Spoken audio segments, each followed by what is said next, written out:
Hey guys, what is up? AwesomeTheSauce here. I hope you guys are having a great day and welcome to a very requested video. Today's video is going to be about the $126 million deal that basically transferred ownership of Kingsisle to a completely new group. Now, I was gonna make a video right when it happened, but I've actually been doing a lot of research so that we can really look into the pros and the cons. What's nice about today's video is that it contains information from news that came out today from Kingsisle themselves about the whole thing. So without further ado, let's get right into it. How will the newest $126 million deal, how will this affect Wizard101 and how will it affect Kingsisle? So in order to really know what's gonna happen to any of the games that we know and love, we gotta look at who actually invested in them. So the group that actually was responsible for the deal, they're called MGI. Now, MGI uses what is called basically like an acquisition strategy. And what they really do is they buy games and they condense that game into a larger infrastructure and then they invest back into it and try to make profit off of it.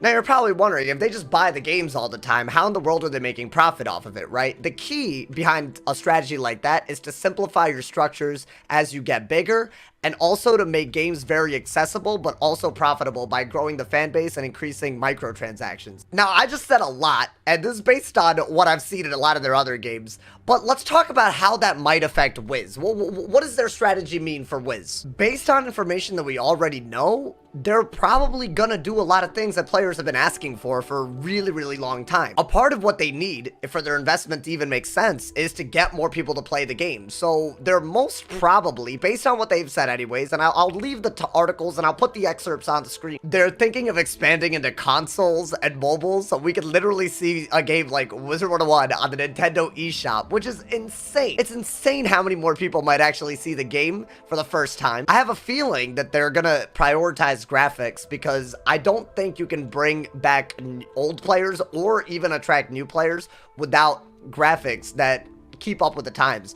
And I genuinely think that that's going to be a huge priority in the coming years. Much like a lot of their other games including Rift, games like Grand Fantasia, games like Trove, it's very likely that they're gonna move to a free-to-play model. Now, here's the thing. If they go free-to-play compared to how Kingsisle makes their money right now, it's almost certain that there's gonna be other ways they make money off of people playing the game. So that's where the first roadblock, in my opinion, is gonna be. How are they gonna make money off of the game if they go to free-to-play, like a lot of people think they are? Are we gonna keep getting more and more elixirs that cost more and do much more for the people who do have the money to spend on the game? Are packs gonna give game-changing gear, game-changing spells years and years in advance of any other person who puts money into the game? Are Crown's pets gonna start having exclusive talents? Are mounts gonna give better and better stats? Is stitching gonna cost so much money that the ugly people are the ones that don't have their crowns and you can tell right away? Is pet making one of the most grind-worthy parts of the spiral content, the most grind-reliant thing, which is already probably one of the biggest sources of crowns for Kingsisle with energy elixirs and Perot's? Is it gonna become an even more expensive endeavor to get the perfect pet? Will Crowns rewards become more aggressive? Will Scroll of Fortune rewards become more game-changing? Will every PvP match or maybe even tournaments cost crowns? There are so many questions that need to be asked, which is why I honestly think that this is a very hard video to make, because I think it's very difficult to know what free-to-play Wiz would even look like. But we do have a clue. We do have a clue based on some of the other games that MGI has taken over. I decided to look at how pay-to-win are some of the other games that MGI has taken over, or in this case, Gamego. I don't really know how to say this company's name, but Gamego or Gamago, whatever, they've had a lot of games, and basically they were bought by MGI a couple of years ago, but they've been run by MGI for many years. Now, unfortunately, even though we can look at the other games, they have so many other games with so many different paths that they've taken that it's still hard to tell what's going to happen to Wiz. But let's look at some of the bad things and let's look at some of the good things. Now, I looked at Rift because it's one of the biggest games I think that they currently own. And it actually seems like they managed it pretty well. It seems like it's very very accessible, meaning if you actually wanted to play it, it's totally free to play. Some of the more detailed reviews that I looked at, it seems like there's like a cash shop with a lot of equipment. You know, I'm not sure if there's any similarities to a cash shop in Wiz that I know of, but you know, that would be bad if there were one. No, so basically this cash shop in Rift, basically what it does is that you can actually unlock a whole equipment slot by buying into it.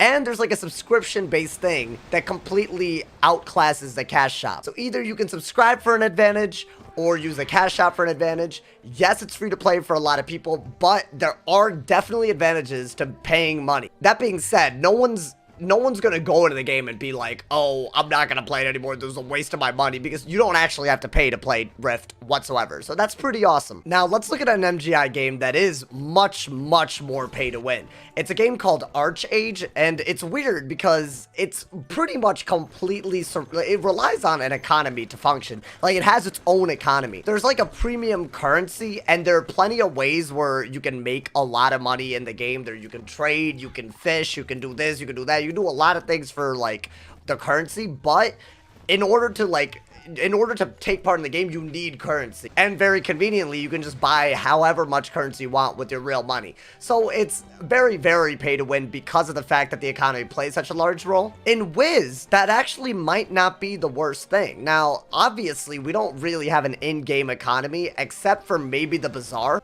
And you still don't need to actually use a bazaar to play the game. Like, it's not so, like, necessary. It's very helpful, but it's not necessary. I think what's most probably going to happen, based on the way they treat Archage and, you know, the way currency plays a role, it'll probably be the fact that you can farm or grind very hard for things like spellments, for things like gear, but there will be shortcuts that you can take with actual money. Now, that's not a bad thing at all. I think a lot of people actually like that. You know, as long as there's a way to do it for free, I don't think most people have an issue with it.